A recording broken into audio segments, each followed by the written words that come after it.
Hola chicos, buenas tardes. El día de hoy vamos a ver un nuevo tema. La unidad pasada que vimos fue la 2.1, en la cual distinguimos las biomoléculas que forman a la materia viva. Vimos carbohidratos, lípidos, proteínas, ácidos nucleicos, además de bioelementos primarios y secundarios. Ahora vamos a ver la unidad 2.2, en la cual vamos a identificar la estructura y función de las biomoléculas que van a integrar las células. Vamos a distinguir los postulados de la teoría celular, vamos a ver cuáles son los tipos celulares que existen y vamos a ver las etapas del ciclo celular. Para empezar a ver la siguiente unidad de aprendizaje, vamos a empezar con una lluvia de ideas. Si gustan, también pueden contestar la pregunta, simple y sencillamente. Vamos a empezar. ¿Qué buscarían si buscaran vida ustedes en otro planeta? ¿Qué características, de acuerdo a lo que ya hemos visto, buscarían como evidencia para nosotros corroborar que hay vida en otro planeta? ¿Ok? Pueden realizar una lluvia de ideas o simple y sencillamente contestar la pregunta entre renglones, ¿ok? Bueno, vamos a empezar con la célula como unidad estructural y funcional de los seres vivos. Como hemos visto, la célula va a ser la estructura fundamental de la vida, ¿ok? Sin embargo, no todos los seres vivos vamos a tener la misma cantidad de células. Vamos a tener organismos que solamente van a estar formados por una sola célula, llamados unicelulares. Este tema ya lo habíamos visto en los reinos biológicos, ¿ok? La mayoría van a contener solamente una célula. ¿Quiénes son estos organismos unicelulares? Van a ser las bacterias, los hongos y los protozoarios, como los podemos ver aquí en la imagen. El siguiente grupo que tenemos clasificado de acuerdo a la cantidad de sus células se llaman pluricelulares o multicelulares. Estos van a tener dos o más células en contraste con el grupo de los unicelulares. Aquí tenemos el grupo de las plantas, de los animales, algunos hongos, y una particularidad de este grupo es que cada célula va a tener una especialización para cada determinada función, ¿ok? Otra cosa que tienen es que estas células tienen que permanecer unidas entre ellas, ya que no pueden vivir solas o aisladas, ¿ok?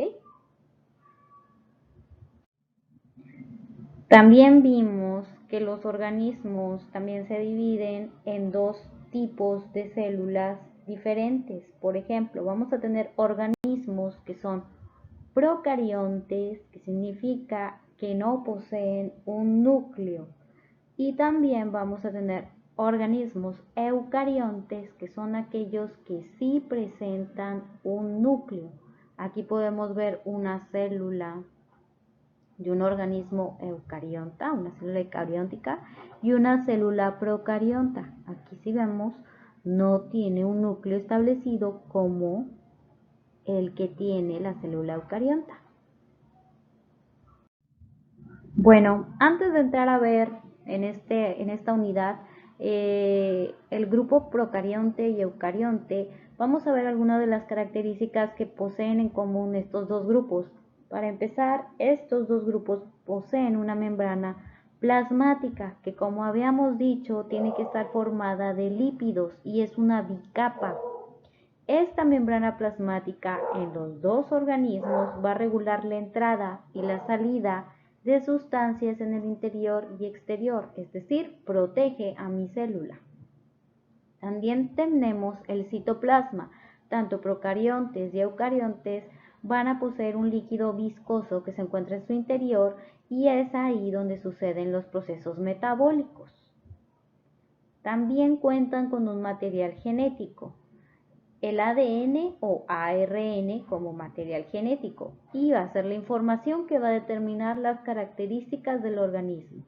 Acuérdense que la única diferencia es que los organismos procariontas poseen el material genético sin un núcleo, es decir, no hay nada que los proteja, pero los organismos eucariontas sí protegen el núcleo, el material genético. También tienen ambos grupos ribosomas. Aquí estas estructuras se encargan de fabricar las proteínas. Bueno, vamos a empezar a ver el tema de la teoría celular, pero antes es muy importante que recordemos un tema que vimos en la unidad 1. Vimos cuáles eran las características de los organismos bióticos, es decir, aquellos que estaban vivos, de los no bióticos o abióticos. Cada uno de ellos vimos que tenía un nivel de organización y de acuerdo a estos conceptos los distinguíamos los organismos bióticos de los abióticos de acuerdo a las características, principalmente las características que tienen los organismos vivos de autoperpetrarse y metabolizar. Los organismos no vivos no la tienen. Entonces, en estos niveles de organización veíamos desde el átomo hasta la biosfera. Pues bueno, aquí el nivel de organización de célula constituye el nivel de organización de la materia viva más pequeño, que significa que es la unidad mínima morfológica y funcional de la vida y no hay nada más pequeño que sea considerado ser vivo. Es decir, un átomo no es considerado un ser vivo, tampoco una molécula, ¿ok? Son materia, pero no son considerados ser vivo. Entonces, esto es muy importante para nosotros. También hay que recordar vamos a aprender diferentes cosas. Por ejemplo, todas las células en nuestro cuerpo van a contener la misma información, pero cada una de ellas va a tener una función distinta. Cada una va a tener un papel importante y vital en nuestro crecimiento, desarrollo y mantenimiento. Es decir, tenemos células epiteliales que nos ayudan a proteger la superficie externa de nuestro cuerpo, como lo que es la piel, pero también tenemos otras células que nos van a ayudar, por ejemplo, las células sanguíneas, a transportar nutrientes y oxígenos a todo nuestro cuerpo. Bueno, entonces también es importante saber que las células van a ser parte de todos los organismos que se encuentran, no importa qué tan pequeños sean, como por ejemplo las bacterias, hasta organismos más complejos, como por ejemplo el elefante. Aunque las células van a variar también dependiendo de la especie. Y dentro de nuestro mismo cuerpo también van a tener diferentes características. Entonces vamos a empezar a ver qué es lo que dice la teoría celular, que como podemos ver en la imagen nos dice, ¿qué es la teoría celular? Pues bueno, es una de las más importantes y centrales postulados del campo de la biología moderna.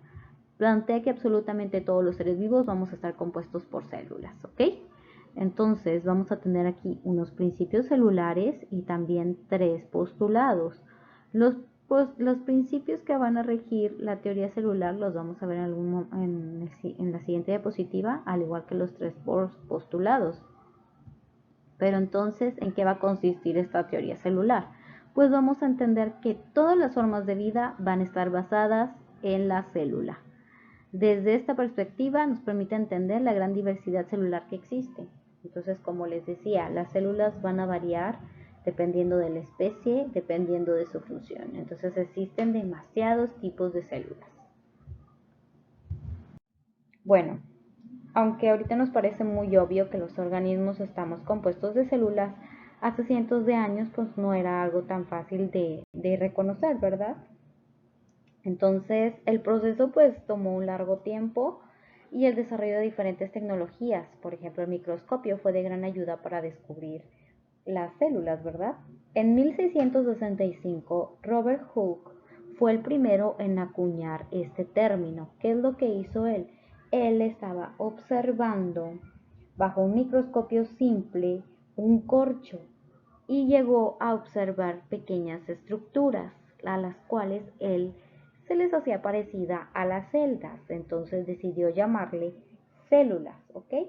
Lo que él observó en este corcho eran parte del tejido vegetal muerto del corcho, ¿ok? Entonces lo que estaba viendo era la pared celular que presentan las células vegetales. ¿Ok? que en algún momento estuvieron vivas. Después llegó Anthony van Leeuwenhoek. ¿Qué fue lo que pasó? Pues él, inspirado por los descubrimientos que hizo Hooke, construyó un microscopio más potente, con el que pudo observar organismos vivos unicelulares como bacterias y espermatozoides. Él era muy curioso, entonces lo que empezaba a hacer era, por ejemplo, empezó a quitarse la masilla de los dientes, empezó a observar cabellos y pues se dio vuelo con lo que hizo del microscopio. Sus papás trabajaban, creo que hacían telas, y entonces pues él de ahí empezó a llamarle la atención, a ver las cosas bajo el microscopio, ¿no? Después pasaron casi 200 años para que otros científicos reconocieran las células y se dieran cuenta pues que eran parte fundamental de los seres vivos.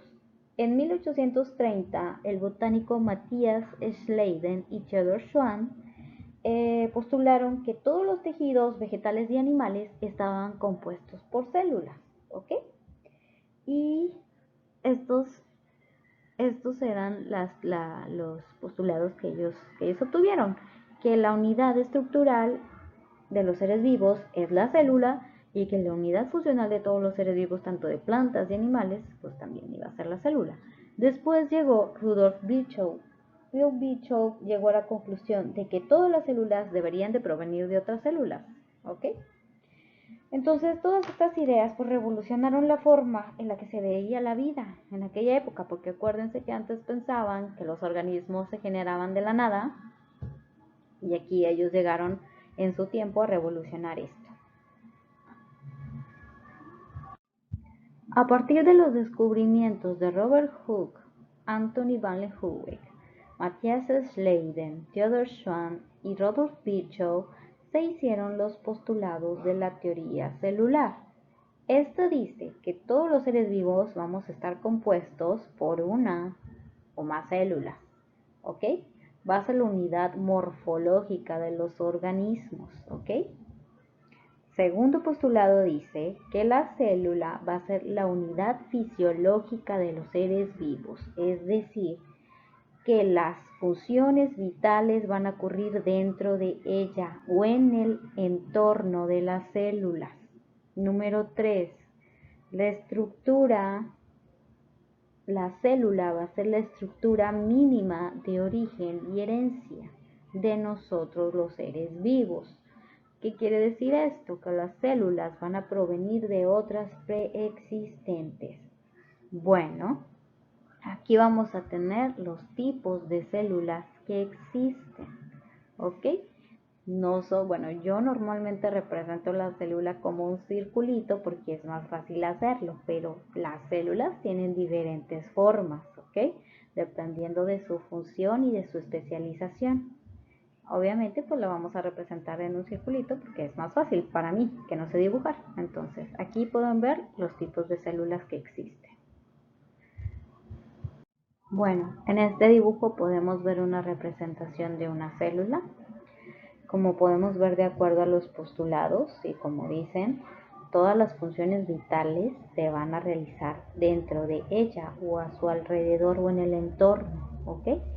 Estos que están aquí se llaman organelos y estos organelos nos ayudan a realizar las funciones vitales que tenemos nosotros dentro de la célula, ¿ok? Entonces, gracias al microscopio podemos ver o podemos representar actualmente cómo se verían las células, que es como la que estamos viendo en el dibujo.